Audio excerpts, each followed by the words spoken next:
अस्सलाम वालेकुम, मैं मुश्किल हैदर और आप देख रहे हैं बखर नेटवर्क। नाज़रीन, आप जानते हैं कि बखर के थल में पिछले कुछ अरसे के दौरान मुसलसल याराबारी का सिलसिला है, बारिशों का सिलसिला है और टिड्डी दल की वजह से जो थोड़ी बहुत हमारे चने की फसल बच गई थी वो उस टिड्डी दल ने तबाह कर दी है। लेकिन उसके बाद एक और सबसे अफसोसनाक बात है कि वहाँ पर जो हमारी ग्रेटर थल कैनाल है उसमें अब तक पानी नहीं चलाया जा सका है। अगर उसमें पानी चला दिया जाता तो जिन किसानों का इतना नुकसान हुआ है, इस नुकसान का थोड़ा सा अजाला किया जा सकता था।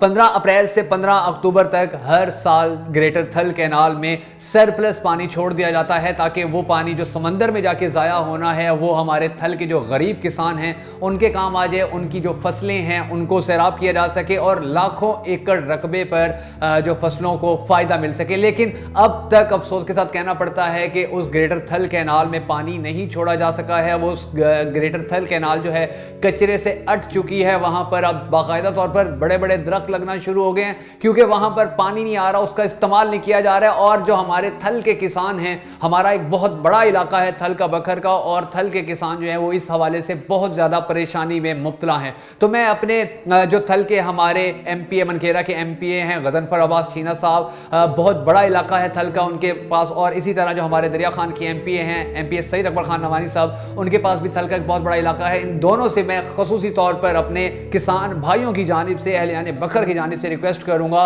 कि आप इस पानी को चलवाने के लिए अपना किरदार अदा करें, महकमा अनहार को मजबूर करें कि वो हमारे किसानों के जो मसाइल हैं इन मसाइल को कम करने के लिए जितना किरदार अदा कर सकते हैं उतना अदा कर सकते हैं, उतना तो करें ना। क्योंकि अगर इस नहर में सरप्लस पानी को छोड़ा जाता है तो यकीनन हमारे किसानों की जो मुश्किलात हैं उनमें कमी वाक़या होगी। और दूसरी जानिब कुछ सूबे हैं, सूबा सिंध के लोग हैं, वो कहते हैं कि अगर इस नहर को चलाया गया तो वो प्यास से मर जाएंगे। हालांकि ऐसा कुछ नहीं है, ये पानी एक्स्ट्रा होता है, ये पानी यहां पर यूटिलाइज नहीं होगा तो ये जाके समंदर में गिर जाएगा। ये सिंध वालों के भी किसी काम का नहीं है। इस बात को सिंध वालों को जरूर सोचना होगा कि ये पानी जो है यहां यूटिलाइज हो सकता है लेकिन आगे ये जाकर दरियाए जो समंदर है उसका हिस्सा बन जाएगा। उसके साथ साथ अगर इस पानी को हमारे किसान लाखों एकड़ रकबे पर इस्तेमाल कर लेते हैं तो इससे हमारी जो फसलें हैं उनको बहुत ज्यादा फायदा होगा। और इस गरीब जिले के जो किसान, गरीब किसान हैं, उनका जो इतना टिड्डी दल ने नुकसान किया, यालाबारी ने नुकसान किया, बारिशों ने नुकसान किया चने की फसल का, गंदम की फसल का,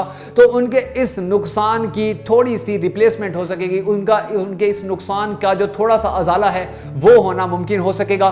इस थल कैनाल को चालू करवाने के लिए अगर आप भी ख्वाहिशमंद हैं, अगर आप भी चाहते हैं कि इस थल कैनाल में पानी दोबारा आ जाए तो हमारी इस पैगाम को, हमारे इस वीडियो को इतना शेयर कीजिएगा कि ये हमारे हुकाम बाला तक पहुंचे और उनको एहसास हो कि बखर के जो लोग हैं वो अपने हकूक के लिए किस हद तक जा सकते हैं, जो वो अपने हकूक की आवाज़ कहां तक पहुंचा सकते हैं। बहुत सारी दुआओं में याद रखिएगा। जल्द ही एक नए प्रोग्राम के साथ आपकी खिदमत में हाजिर होगा। उस वक्त तक के लिए इजाज़त दीजिए।